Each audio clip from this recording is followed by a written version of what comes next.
மாணவர்களுக்கு 200 யூனிட்கள் கட்டணமில்லா மின்சாரம் வழங்கும் ஆணையிட்டுள்ளார்.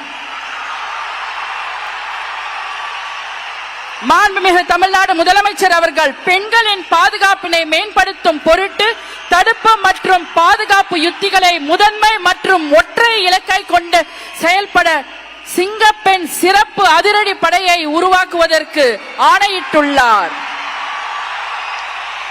தமிழ்நாட்டில் போதைப் பொருட்கள் தொடர்பான குற்றங்களை கண்டுபிடித்து கடுமையான நடவடிக்கைகளை எடுக்கும் பொருட்டு அனைத்து மாநகரம் மற்றும் மாவட்டங்களில் போதைப் பொருட்கள் தடுப்பு படை அலகுகளை உருவாக்குவதை குறித்து ஆணையிட்டுள்ளார் மாண்புமிகு தமிழ்நாடு முதலமைச்சர் அவர்கள்.